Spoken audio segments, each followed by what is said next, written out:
இறை இயேசுவில் மிகவும் பிரியமானவர்களே, இன்று தாய் திரு அவையானது புனித லாவோர் நகர் கத்ரீன் அவர்களின் நினைவு நாளை சிறப்பிக்கின்றது.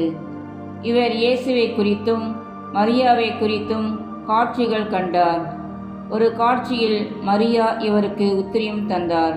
இவருக்கு 1947ஆம் ஆண்டு புனிதர் பட்டம் கொடுக்கப்பட்டது. மேலும் இன்று நமது சிந்தனைக்கு கொடுக்கப்படும் இறைவார்த்தை லூக்கா 21வது அதிகாரம் 20-28 வரை உள்ள இறை வசனங்கள். எருசலேம் தேவாலயம் பற்றி குறிப்பிடப்படுகிறது. இன்றைய நற்செய்தியில் இயேசு எருசலேமுக்கு வரப்போகும் அழிவை பற்றி முன்னறிவிக்கிறார். எருசலேம் என்றால் இயேசுவின் பாடுகள், இறப்பு, உயிர்ப்பு இவை நம் மனதிற்கு வரும். மக்களின் பாவங்களால் எருசலேம் அழிந்தது போல நம்முடைய விசுவாசமின்மையால் நாமும் அழிவை காண நேரிடும் என்று நற்செய்தி எச்சரிக்கிறது. கிபி 70ஆம் ஆண்டில் எருசலேம் நகர் ரோமை படையால் பிடிக்கப்பட்டது. யூத மக்கள் சிதறடிக்கப்பட்டனர். எருசலேம் தேவாலயம் தரைமட்டமாக்கப்பட்டது. பழிவாங்கும் நாட்கள் என கருதப்பட்ட பேரழிவின் காலம் அது. பேரிடர் அம்மக்கள் மீது வந்து விழுந்தது.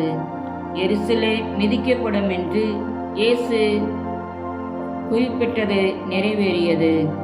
இவை நிகழும் முன்பே இயேசு எச்சரித்தார். ஆயினும் அவர் சொல்வதை கேட்டு அவர்கள் மனமாறவில்லை.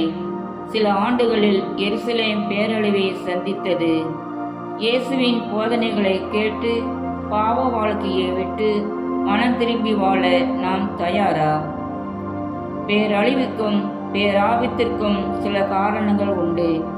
இயற்கையால் வருகின்ற இடர்களை மனிதரின் பாவங்களுக்கு தண்டனையாக நாம் கருத தேவையில்லை. ஆயினும் நடைபெறக்கூடிய வன்முறைகள், மதம் சார்ந்த மோதல்கள், பழி செயல்கள், போர்கள் ஆகிய இந்த தீமைகளுக்கு மனிதர்களாகிய நாமே காரணம். உலக முடிவு ஏற்படும் நாளில் மக்கள் சந்திக்க வேண்டிய பல்வேறு வெற்றி வகையுடன் இயேசு திரும்பி வருவார் என்கிற நம்பிக்கையூட்டும் நற்செய்தி அவரை பின்பற்றும் மக்களுக்கு மகிழ்ச்சி தர வேண்டும். இயேசுவின் 2 தனித்துவமான தீர்க்க தரிசனங்களின் கலவை எங்கே? ஒன்று, கிபி 70இல் ரோமர்களால் எருசலேமை அழித்தது. மற்றொன்று, காலத்தின் முடிவில் கிறிஸ்துவின் 2ஆம் வருகை. ஒன்று வரலாற்றுக்குள் நடக்கிறது, மற்றொன்று வரலாற்றின் முடிவை குறிக்கிறது. போரின் கொடூரங்களை இயேசு அறிந்திருக்கிறார். 2வது வருகை விசித்திரமான உலக நிகழ்வுகளால் அறிவிக்கப்படும். இயேசு கிறிஸ்துவின் வருகை நமது மீட்பின் இறுதி கட்டமாகும்.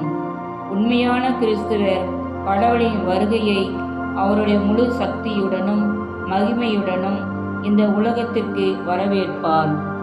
அப்போது எது அவருடைய ராஜ்யத்துக்கு நம்மை தகுதியாக்கும்? நாம் இங்கே பூமியில் வாழும்போது நாம் இதய கோவிலை தூய்மை, நிறையன்பு, இரக்கம், மன்னிப்பு போன்ற நற்குணங்களால் அழகுபடுத்த முயற்சிப்போம். இயேசுவின் 2ஆம் வருகைக்காய் காத்திருப்போம். நாம் அவரோடு மாட்சியில் பங்கு பெற இவ்வுலகில் அரசியல்கள் செய்து நம்மை தயாராக்குவோம். இறைவன் என்றென்றும் வாழ்த்தப் பெறுவாராக. ஆமென்.